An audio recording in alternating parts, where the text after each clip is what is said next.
So, this one's gonna be about Seth Godin and his book, The Icarus Deception. And yeah, there's gonna be more after the intro as always, and I'm seeing you. And I hope, by the way, that the audio is fine. And now I'm also having my thing here. But let's actually do this. Let's actually have my blankets here, because then it is for sure gonna be at least a tiny bit better. Yeah, and I'm also hearing it. It is better. It is nicer. It is cool. The screen is a little bit different, as I'm saying. It's not supposed to be that way. But yeah, I think we're gonna go just ahead with it as normally. Yes, again. I should maybe close it. Please check out the description. Or that description, actually.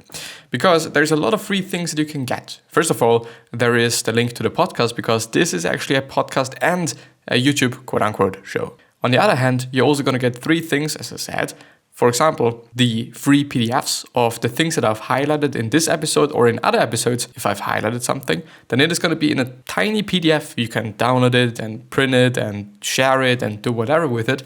And there is everything in this that I've gone through in this episode, which is pretty amazing, because some people like to listen, therefore we're having a podcast. Some people like to watch, therefore we're having the YouTube videos. And some other people like to read things. And this is why there's also the free PDF. And there's as well some music. So if you do want to have some background music in this video, then please also check out the 3rd link, or it's actually, I think, the 4th link, but 3rd section, something like that. And there's also just different tracks to choose from, and they're all, I think, an hour long. So you should be fine. Everything should be fine. Should be good to go. And yeah, enjoy the episode, and I'm going to see you once and for all. And now it is away. So yeah, here he is, Seth Godin, my lovely Seth Godin. He's truly one of the people that I'm really looking up to, really looking up to. And he's definitely such an incredibly cool and interesting and amazing personality and person. And this is also one of the reasons why we're going to go through his book today, as a book notes article by the Civils.org site, or by Derek Civils himself, who's also himself, or was, an entrepreneur. So definitely also a pretty interesting person, an interesting person to look up to as well.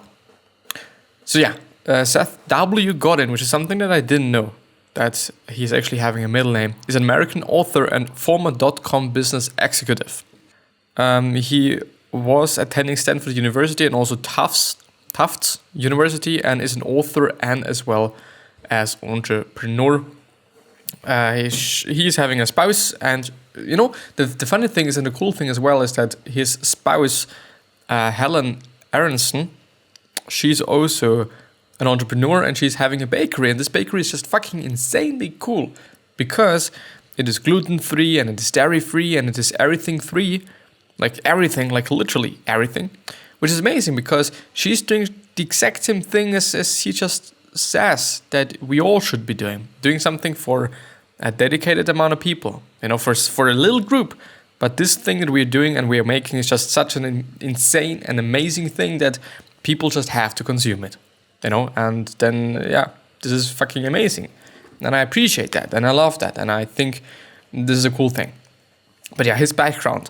After leaving Spinnaker in 1986, he used $20,000 in savings to found Seth Godin Productions, primarily a book packaging business, out of a studio apartment in New York City. He then met Mark Hust and founded Yoyodyne. After a few years, Godin sold the book packaging business to his employees and focused his efforts on Yoyodyne, where he promoted the concept of permission marketing. Now his business ventures. Yoyodyne launched in 1995 and used contests, online games, and scavenger hunts to market companies to participating users.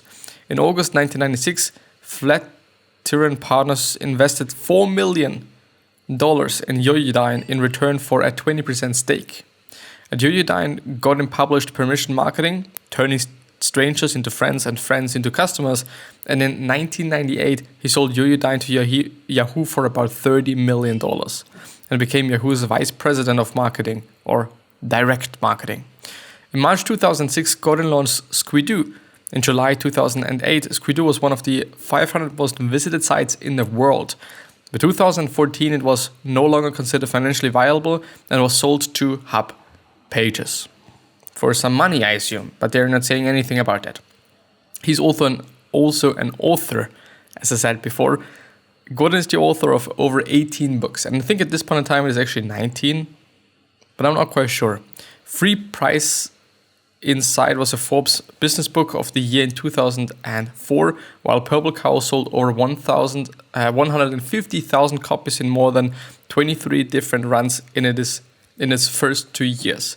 The Dip was a Business Week and New York Times bestseller. Business Week also named Linchpin among its 20 of the best books by the most influential thinkers in business on November the 13th, 2015. In the early 1990s, he curated a 10-book series for children titled Worlds of Power. Each of the book's plots is based on a video game. In June 2013, Godin raised more than $250,000 from readers with a Kickstarter campaign, which in turn secured him a book contract with his publisher for his book, The Icarus Deception. Godin was inducted into the American Marketing Association's Marketing Hall of Fame in 2018. After, as far as I know, he was kicked out, I think, 2 years before or something. So there was definitely something. I don't remember what it was, but there was something. And I do just notice that I'm having a lot of water in my mouth, and this is due to nuts. I shouldn't be eating any nuts before I'm recording, but I'm always doing that, just because I really like nuts. But I think having some chewing gum might help. And he's also having a really, really, really successful blog. Actually one of the most successful blogs on the whole world, because, and I'm going to illustrate it, if you type in Seth, actually going to do it like this. I'm going to S space E space T space H space, and there it is, Seth's blog, which is a pretty cool thing. Seth in Judaism, Christianity, and Judaism, Sethanism, and Islam was the third son of Adam and Eve, and brother of Cain and Abel. The only other child or children mentioned by name in the Hebrew Bible. Interesting thing. Really, really, really interesting thing. But let's actually head to the book. So here it is, The Icarus Deception by Seth Godin. Pretty cool book. Derek Sivers read it 2013 or in 2013, so it is quite some time then. But yeah, and it was rated 8 out of 10 by Derek Sivers as well, which is quite good, which is really, really, really, really good, because even though, like, I do have to say there's a lot of books that are rated 7 out of 10, 8 out of 10 or something like that, but there's not too many books that are 10 out of 10, and there's also not too many books, as far as I've seen them, with a 1 out of 10, even though this is highly just based on something that's really subjective. So I don't know in which way this is like saying something that's significant or whatnot. The Icarus Deception. Very interesting. Seth is moving from talking about business to talking about being an artist in the broad sense of anyone who creates and ships something daring and new. I love the distinction between the industrialist and the artist, as it helps me give a term for something I'd experienced. Not being able to relate at all to those who just want to grow businesses for business sake, whereas I always saw my business like a creative art project. The book stays very high level, so don't look for to-do type tips. Yes, this is not really what Seth Godin often is doing. He's just giving a framework. He's just giving ideas. He's seeing patterns and he's talking about them and writing about them. You can do something with these patterns, but you can also not do something with these patterns, which is, I don't know, might be a downside, might be just a good thing, but I definitely really, really enjoy his writing and his style in general of talking and communicating, because it is so clear and so distinct. It is amazing. Like, it really is an amazing thing, and he's definitely an amazing personality and speaker and just person and whatnot as such. You know, I really am grateful and I appreciate it that I've found him and that I found his blog and found his stuff and found his books. I'm also actually having one book. I could get it, but I don't know where it is. I'm anyway gonna get it. So here it is. This is Marketing by Seth Godin, and I've chosen this book actually over other books. First of all, because I just wanted to have a marketing book, and at this point in time, when you were looking for marketing books. This is actually, or was one of the first one that appeared on Amazon. The funny thing is, and it is a really fucked up story right now. I have read this book before on the Kindle. The thing was that I've pirated the book, and also I've downloaded it somewhere, and I found it really, really easily. Like I wasn't able to find any other book by Seth Godin but this one. This is marketing. And then I thought I'm going to read it because it is for free then and whatnot. The thing is, I read it and I wasn't really liking it just because I've not understood quite a lot of things. Then, I think a year later or something, actually, I thought, I'm going to buy myself a book. I'm going to buy myself a marketing book, probably because, of course, I could have also chosen something else, but I've decided to just go for marketing because I think there's something universally interesting and universally just good to have as well, to just good to have laying around. And this marketing is basically some sort of a summary of all the good things that he is having in his head and that he thinks about and communicates about and all those things. And so I thought, I'm gonna buy it. After I've bought it, I've read the first few sites and whatnot, and then I thought, do I know this book? But I was like, no, I can't. Like, it doesn't make any sense that I know it. Like, why should I and whatnot? And then I've read, and I think after a quarter of it, I thought, it must be the book that I've already read. Then I've actually looked up onto my computer or on my computer all the files that I've been having. Do I actually have it? This is marketing. Or if I've actually deleted it. No, I think I've actually deleted it back then. I only have the email by Amazon. Thank you for buying it.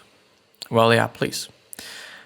But then I came to the conclusion that I've already read it, and then I was like, anyway, I'm gonna read it. But I've actually read it the first half in a bit and then the second half in a bit, so I didn't read the whole one in one go, basically. But it is still pretty difficult sometimes to understand. It might be because of the language, because I'm not a native. It might be because of that. I don't know. It is still a really good book at my point of view, and I think everybody should be at least subscribed to his blog, I'd say, and also just maybe listen to his speeches and also the podcast. The podcast is such an amazing thing. So only good things to say about Seth Godin, actually. Is there something else that he's talking about there? No. Not really. So, my notes. And I'm also going to show you. It is far more dangerous to fly too low than too high, because it feels safe to fly low. I do hope that you know the Icarus story, and if you do not know it, then I'm going to tell it to you, just in a very, very brief little thing. There was Icarus, and I think there was his father, as far as I remember. I'm actually really not quite sure. The whole story is having the point that you shouldn't fly too high because of the sun. Icarus is having was having wings out of wax, I think, which is not really good if you just really fly to just close to the sun, because they're gonna burn and you're gonna die because you fall into the water, because on the top there is the sun and on the bottom there is water. If you fly too high, you're gonna die. But the thing is, and this is something that Seth Godin somehow found out, I don't actually know why, because the story ends there normally, but it doesn't, because originally there's been a second quote-unquote part, which is you shouldn't also fly too low because there's the water, and if you fly too low to the misty water, your wings are going to be just drowned with water and they're going to be just moisturized, but not in a good way, and you're going to die because you fall into the water.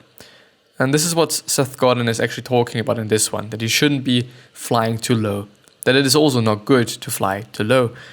And I do actually have to say, just as I'm thinking about it, and this is something that I've having from Les Brown, I guess, originally, as far as I can remember. It might even be Eric Thompson, or Eric Thomas, I think. It could also be the case, but I'm not quite sure about that.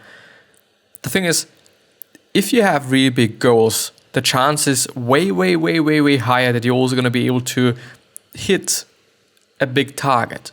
If I'm going for Mars, possibilities are way higher that I'm gonna hit the moon. But if I go for the moon, then I might hit some stars, but I mean, chances are there that I'm gonna hit the moon if I go for the moon. But yeah, chances are also really, really high that I'm not gonna just even hit the moon. But if I go for the Mars, which is a really, really, really big goal, and if I'm working for this really, really, really, really big goal, chances are so high that I'm gonna get to the moon that it is insane, quite. And it's the exact same thing with grades as well. If you do want to have an A, and you work for an A, chances are way higher that you're gonna have a B or a C or whatever, quite. Yeah. We shortchange not only ourselves, but also those who might benefit from our work. And this is actually a thought that I really appreciate, that he's spreading this thought. And the thought is that we shouldn't really be thinking about ourselves, and we shouldn't really be thinking about what we think and what is good for us, but about the other people, or what is good for the other people. In terms of like, should I make my art? Should I make what I really want to make? Not because it is for me and not because I do want to do it, but because some other people are going to be benefiting from that. Some other people are going to use my work to make something amazing or to have a better life. Figure out how to realign your comfort zone with today's new safety zone. Most painters, it turns out, aren't artists at all. They're safety-seeking copycats. And there's actually also a great story that he's often talking about, which is, I think, a city in China where they're painting like 90% of the population's oil paintings. A lot of Mona Lisas, a lot of whatnot. And yeah, commit to the frightening work of flying blind, of taking a stand and making something new, complex and vital. And this is a good part, this is a good way, this is a good part of the episode to do this. What is your question? Or the question of not what is your question, but the question of today is, what could you be doing? Yes. What could you be doing? What could you give to the world? What could you give to other people? What could you make for other people? What could you share? Is there something that you're doing that you could be doing, but you're not doing it at this point in time because you feel like it is maybe not good enough, or you feel like it is unnecessary, that other people might be benefiting from? And if it is the case, then I highly suggest that you do something against it. But please ask yourself the question, can I do something that might be benefiting somebody on this world? And if you can, then why aren't you trying it out? Yeah, let's move ahead. This was the question of the day, another segment of the show, because I do want to do something different. I do want to have some different things from time to time, and I do want to restructure things and have, I do not also want to be bored myself. What's scarce is trust, connection, and surprise. If your team is filled with people who work for the company, you'll soon be defeated by tribes of people who work for a cause. Because they want to change something, because they want to do something, because they want to share something. It's the bridge between people that generate value. Do you think we don't need your art, or you are afraid to produce it? Or are you afraid to produce it? The time their employees spend with customers and the loyalty and enthusiasm it generates creates more value than thus the machine in the factory. Yes, being human and being nice and being a friendly person. Success turns not on being the low price leader, but on being the high trust leader. Because if people trust you, they're also going to buy from you. Industrialism bought hospitals and CD players and the Egg McMuffin. What could be bad about that? The changing culture went further than most expected. We have changed the very nature of our dreams. Our dreams being low, our dreams being like, well, should I really go for them? It's never gonna work out. It's never gonna be how I am imagining it. But why shouldn't you? And why aren't you doing it? The industrialists need you to dream about security and the benefits of compliance. The industrialists work to sell you on a cycle of consumption, which requires more compliance. Because compliance is work, and work is money, and money is more physical goods. And the industrialists benefit from our dream of moving up the corporate ladder, his ladder, which is something as such that I haven't heard him talking about before. But yeah, somehow. And it is actually something that I'm seeing pretty often on Instagram, being like, do you really want to just work for the dream of your boss? Don't do that. Be an entrepreneur and some shit like this. But no. It first of all really depends on the company. It depends on the boss. It depends on so many different factors. And second of all, not everyone is meant to be an entrepreneur. Really not. You know, some people actually should be climbing this corporate ladder. Some should. Maybe some shouldn't, but they're still doing it, which is not the right thing they should be doing. But yeah, this is going to be the end of the episode. So I really have to thank you. Thank you. And I wish you the best health, happiness, and also success, and also hope that you're going to remind yourself and you're going to be remembered, which basically means your legacy, and basically means just being a nice person and being remembered as a nice person. With that being said, I am hopefully going to see you the next time. And 3 questions that I'm having for you are, why are you here? What are you trying to change? And what is bothering the most? But yeah, going to see you the next time.